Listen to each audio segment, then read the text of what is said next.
Hello मेरे प्यारे भाई, आज पढ़ेंगे डाइजेस्टिव सिस्टम, जो कि पुलिस कांस्टेबल और सभी कॉम्पिटिटिव एग्जाम के लिए बहुत ही महत्वपूर्ण होने वाला है, क्योंकि इससे हर एग्जाम में एक दो क्वेश्चन देखने को मिलते हैं डाइजेस्टिव सिस्टम से, पाचन तंत्र जो कि कहते हैं हिंदी में। अब देखिए इसको अपन कैसे डिस्कस करेंगे, बिल्कुल गांव की भाषा में मैं आपको बिल्कुल बहुत ही सिंपल तरीके से समझाऊंगा कि कैसे खाना खाया उसके बाद क्या होता है, कैसे पाचन होता है, ये सभी देखते हैं। अब देखिए जैसे इसका नाम है डाइजेस्टिव सिस्टम। अब सिस्टम इसको क्यों कहते हैं? सिस्टम वो चीज होता है, बहुत सारे जैसे ऑब्जेक्ट्स होते हैं, वस्तुएं हैं, उनका इकट्ठा रूप क्या बोलते हैं? सिस्टम। जैसे कंप्यूटर सिस्टम होता है उसमें सीपीयू, माउस, कीबोर्ड वगैरह होते हैं, ऐसे ही यहाँ पर है डाइजेस्टिव सिस्टम। इसमें बहुत सारे अंग हैं। देखिए आहार नाल के कितने सारे अंग हैं, पाचक ग्रंथियों के भी बहुत सारा अंग है। इन सभी को मिला के बोलते हैं सिस्टम, इसलिए इसका नाम क्या रखा? पाचन तंत्र, डाइजेस्टिव सिस्टम। अब देखिए ये दो पार्टों में होता है। कौन कौन से? देखिए एक होता है एलिमेंट्री कैनाल, आहार नाल, और एक होता है डाइजेस्टिव ग्लैंड, पाचक ग्रंथियां। दो प्रकार के होते हैं। अब देखिए आहार नाल, आहार नाल 6 चरणों में होता है। अब देखिए आहार नाल है जो, इसकी लंबाई होती है 32 फीट। सबसे पहले मुख से शुरू होती है पाचन की शुरुआत। कहाँ से होती है? मुख से। अब पहले सबसे पहले इसके पहले आप समझना पाचन होता क्या क्या है। देखिए पाचन का मतलब होता है जटिल पदार्थों को, जटिल भोज्य पदार्थों को सरल भोज्य पदार्थों में बदलना, उसी को कहते हैं पाचन। अब आप कहेंगे कि जटिल को सरल में कैसे बदलना?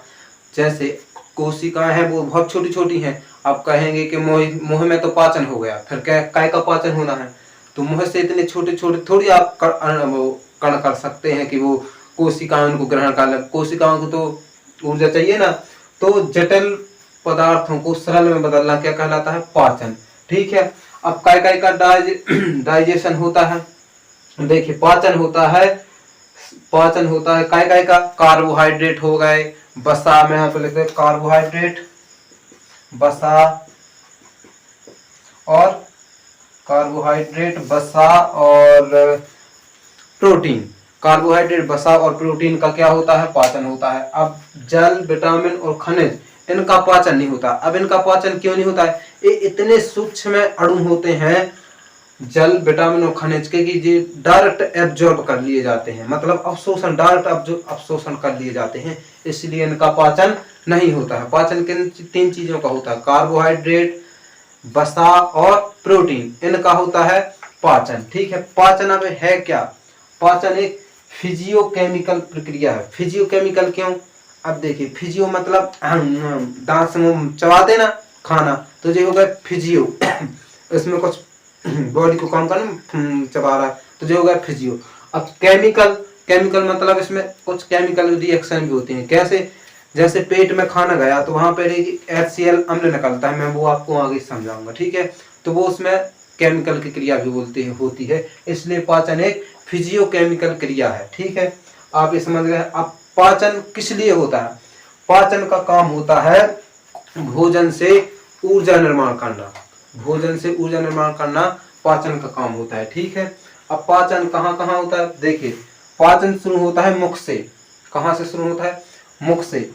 अब मुख में खाना जैसे ही खाया, अपन चबाया, तो जो बड़े बड़े भोज्य पदार्थ है वो छोटे में अणु में बदल गया। ठीक है।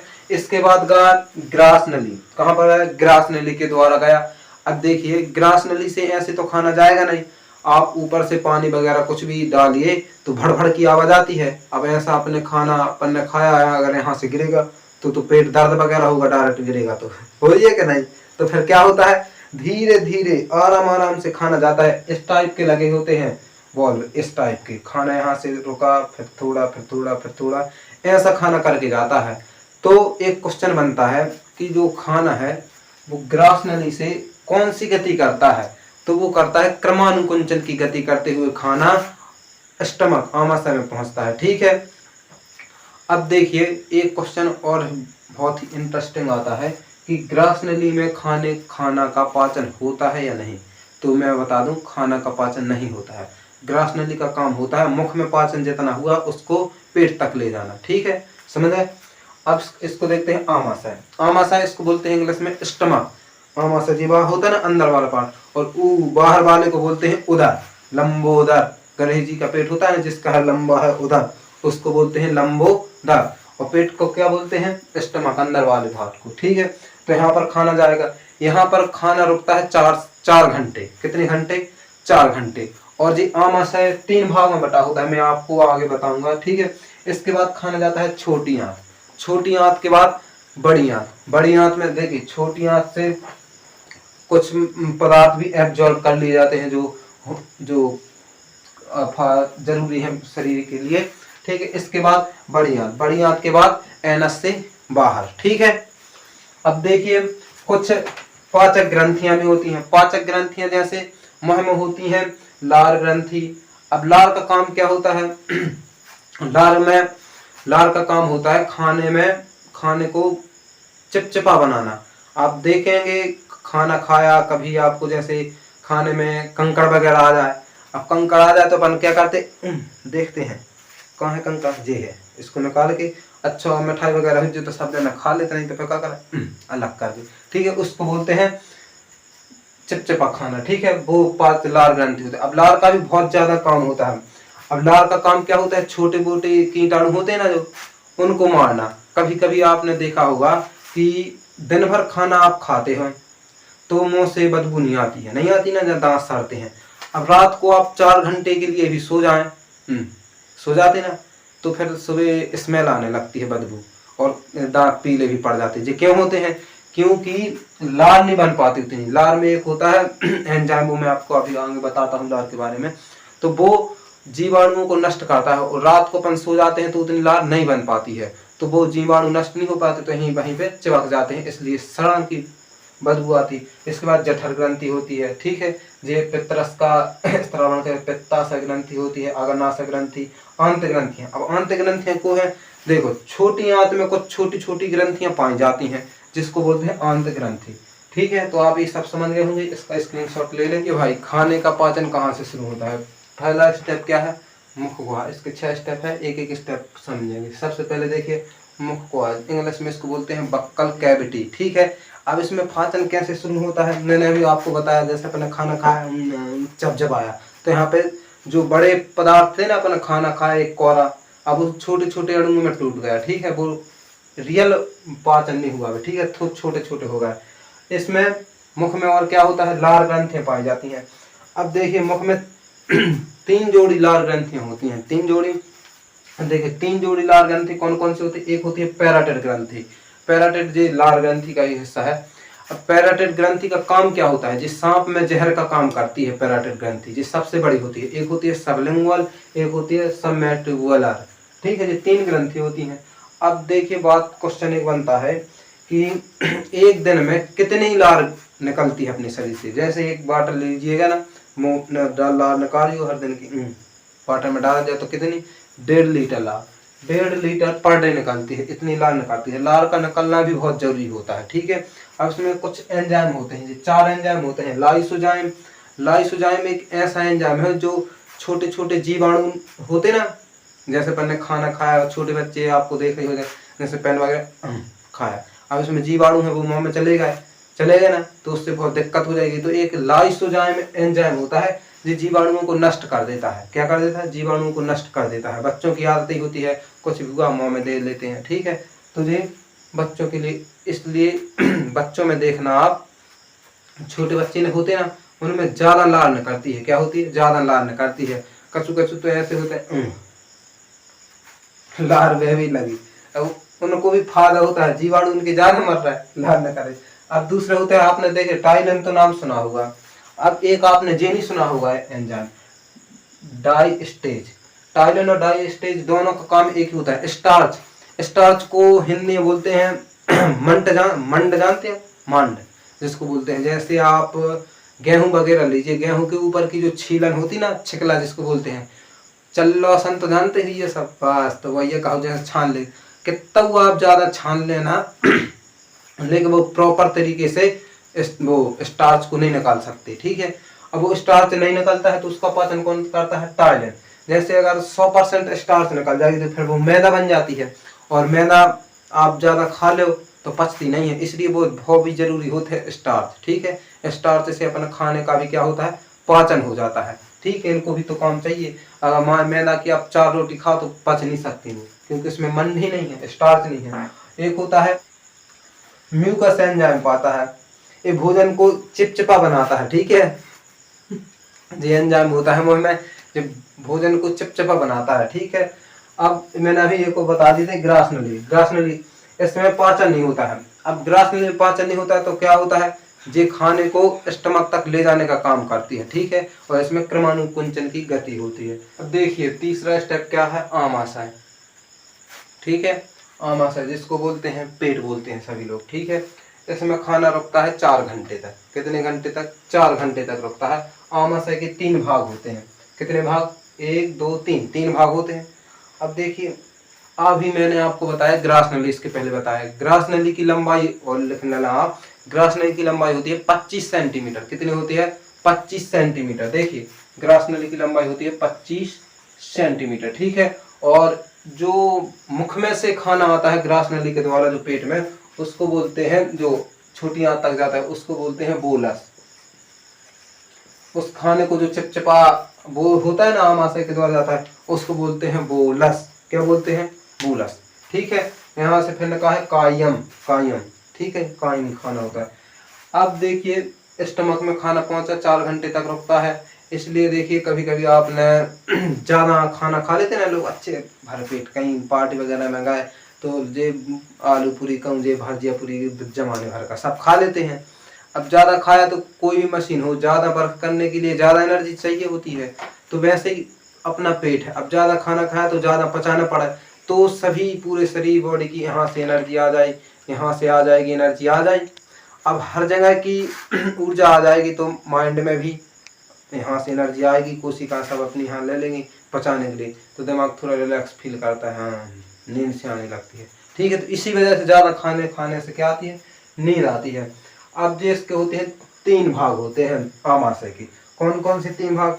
एक तो होता है कार्डियक भाग। कार्डियक भाग इसको क्यों बोलते हैं? क्योंकि हार्ट के ऊपर वाले हिस्से को कार्डियोलॉजी बोलते हैं ना, इसलिए उसका यहीं पर हृदय होता है, इसके जस्ट नीचे ऊपर थोड़ी, तो इसी के जस्ट लग के होता है, इसलिए इसको बोलते हैं कार्डियक भाग। अब सबसे ऊपरी भाग होता है आमाशय का कार्डियक भाग, इसका काम क्या होता है? HCl निर्माण। HCl एक हाइड्रोक्लोरिक अम्ल है, जिसका पीएच होता है लगभग 2 होता है। ठीक है, HCl का पीएच 2 होता है। अब जो बहुत ज़्यादा अम्लीय होता है, कैसा होता है? बहुत ज़्यादा खट्टा होता है। अब जैसे ही मुख से खाना आया तो उसमें HCl मिलता है, और जो छोटे छोटे अणुओं में बदल देता है, जैसे कार्बोहाइड्रेट को तोड़ता है। अब खाना तो वहाँ से आ गया, अब कार्बोहाइड्रेट है, उसमें प्रोटीन है, उसमें वसा भी है, तो इसको तोड़ता है, और जो चाहिए है वो कोशिकाओं को उसमें बदल देता है, फिर कोशिकाएं आंतों के द्वारा सोख के ले लेती हैं जिसको जो चाहिए। ठीक है, HCl का ये काम होता है। और जो जो मैंने आपको लिखा है लाइसोजाइम, लाइसोजाइम एक मुंह में होते हैं एंजाइम जो छोटे जीवाणु वगैरह को मारते हैं। अब कुछ जीवाणु थोड़ा सारे इतने दुष्ट होते हैं कि वो उसके द्वारा भी नहीं मरे। ठीक है, उसके द्वारा नहीं मरेगा तो वो ग्रास नली के द्वारा आमाशय में आ गया, तो उसका यहाँ पर एक और बड़ा योद्धा बैठा है, बाप जिसको बोलते हैं। ठीक है, HCl, तो जे उसको मार देता है। ठीक है, जीवाणु नाशी जे भी है। अब जो जीवाणु वहां पर नहीं मरे मुंह में, ठीक है, लाइसोजाइम के द्वारा, फिर HCl है उसका बाप, तो फिर जी मार देता है। ठीक है, और ये भोजन को तोड़ता है, मैंने बताया अभी। अब दूसरा भाग होता है फंडक। देखिए ये फंडक भाग, इसमें रूजी होती है, ये कांटेनुमा। रूजी क्या है? ये कांटेनुमा से एक संरचना होती है। अब इसका काम क्या होता है? इसका काम होता है भोजन को रोके रहना। अब भोजन को कैसे रोकता है? मैंने अभी बताया, खाना यहाँ पर कितने 4 घंटे तक रुकता है। ठीक है, तो वो जी भोजन को रोके रखता है। कभी कभी आप देखना, जिसको भूख लगती है ना, खाना अगर एक दिन से ना खा, तो उसे पेट में ना बैठने पर चुभन होती है। वो चुभन क्यों होती है? क्योंकि यहाँ पर रूजी जे कांटेनुमा संरचना है, अब खाने की कमी है, और जैसे बैठे तो जहाँ यहाँ पर चिपकेगी तो दर्द होता है। इस वजह से भूख में भी पेट क्या होता है?